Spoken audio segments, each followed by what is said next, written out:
যদি বীরভূমে ওই আমার নকুল দানা দিয়ে যদি জল না দেওয়া হয়, যদি আমার চরম চরম ঢাকের বাতি না, ওই চরম চরমের যুগ চলে গেছে, এটা কুণাল ঘোষের বোঝা উচিত।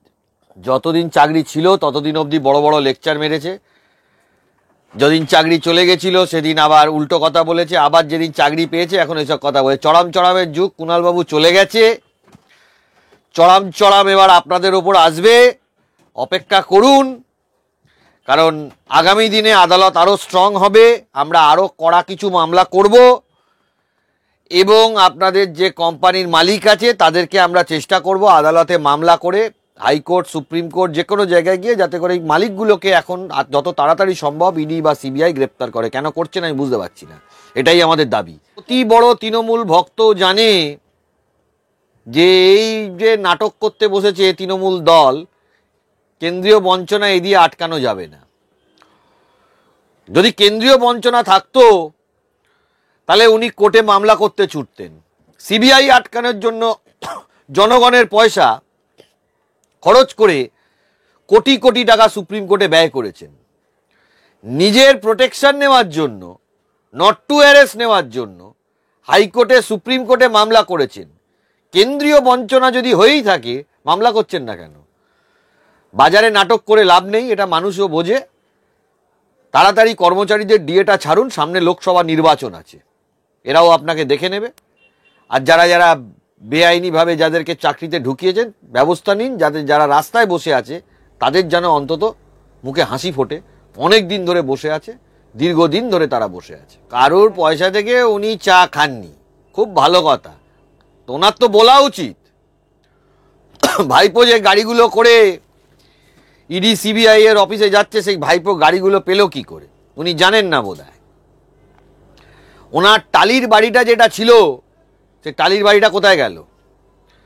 হরিশ মুখার্জি স্ট্রিটে যে প্রপার্টিগুলো হয়েছে সেগুলো কি ওই সারদায় ওনার ছবি বিক্রি করে হলো? সেইটা তো ওনার বলা উচিত বলে আমি মনে করি। ঘেউ ঘেউ না করে আপনার হাতে প্রশাসন আছে, এত মামলা করছেন, আদালতে মামলা করুন না সিপিএম বিজেপি যারা যারা ডাকাতের সর্দার বলছেন তাদের বিরুদ্ধে। আপনার হাতে পুলিশ আছে, কমিশন বসান। যাদের যাদের মনে হচ্ছে বাম আমলে যারা চুরি করেছে মনে হচ্ছে কমিশন বসান, নিজে সেই কমিশনের চেয়ারম্যান হন।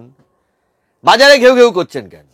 বারবার যেটা বলছেন যে বাম আমলে বাম সরকার অনেক অত্যাচার করেছে, পুড়িয়ে মেরেছে মহিলাদের, প্রেগনেন্ট মহিলাকে পর্যন্ত পুড়িয়ে মেরেছে, হলদি জলে মুন্ডু কেটে ভাসি দিয়েছে। বাম আমলে ভীষণ অত্যাচার হয়েছে বাংলায়, এটাই তার বক্তব্য। হ্যাঁ ঠিকই তো, তা আপনি মামলা করছেন না কেন? আপনার সিআইডি ঘুমোচ্ছে, আপনার পুলিশ ঘুমোচ্ছে, তৃণমূল পুলিশ ঘুমোচ্ছে।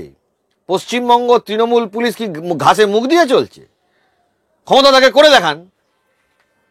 আপনি তো সব গায়ের জোরে করেন। যেদিন তৃণমূল যাবে আমরা দেখব যেসব মার্ডারগুলো হয়েছে তাদের কতজনকে শাস্তি দেওয়া যায়। আপনার ক্ষমতা আছে, দিন। বাম আমলে যত দুর্নীতি হয়েছে, যত মার্ডার হয়েছে, বড় বড় ডাকাত যেসব রাজনৈতিক দলের বলছেন বিজেপির আছে, সে আছে, তো তাদের করুন না, অসুবিধা কোথায়? পাগলে কিনা বলে ছাগলে কিনা খায়। 42টা আসনে প্রার্থী দিয়ে দিল্লি দখল হয় নাকি? অতি বড় তৃণমূল ভক্ত পশ্চিমবাংলায় জানে কোনোদিনই তৃণমূল কেন্দ্রে ক্ষমতায় আসতে পারবে না। সারা রাজ্যে, সারা ভারতবর্ষে 100টা সিটে ক্যান্ডিডেট দিতে, 50টা সিটে ক্যান্ডিডেট হবে না, 42-এ সীমাবদ্ধ। তাও 42টা জিতবে না, 15 থেকে 20টা হয়তো জিতবে। তাই দিয়ে দিল্লিতে সরকার হয় নাকি?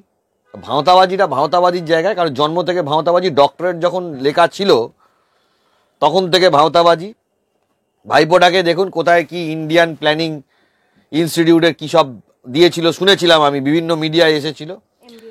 ছোটবেলা থেকে এই কাজে এরা হাত পাকিয়ে রেখেছে। এদের বাংলা থেকে যাওয়া উচিত, এটা আমি মনে করি। বাংলার ভবিষ্যৎ একেবারে, আপকামিং জেনারেশন একেবারে ধ্বংস হয়ে যাবে, সব শেষ হয়ে যাবে বাংলার। যদি আর 10টা বছর 15টা বছর থাকে বাংলা পুরো শেষ হয়ে যাবে, কারুর ক্ষতি হবে না। আপকামিং এই যারা যারা নতুন 20-22 বছর, 25 বছর, 18 বছরের ছেলে মেয়ে তাদের যাবে। ভাবুন, মাধ্যমিক পরীক্ষায় কোয়েশ্চেন লিক হয়ে যাচ্ছে, উচ্চ মাধ্যমিক পরীক্ষায় কোয়েশ্চেন লিক হয়ে, জেনারেশন নষ্ট হয়ে যাবে। একটা পিছিয়ে পড়া স্টেটে পরিণত হয়ে যাবে পশ্চিমবাংলা, অলরেডি হয়ে যাচ্ছে। সেই জায়গা থেকে বাংলাকে উদ্ধার করার জন্য আমি মনে করি সবার আগে তৃণমূলের যাওয়া উচিত।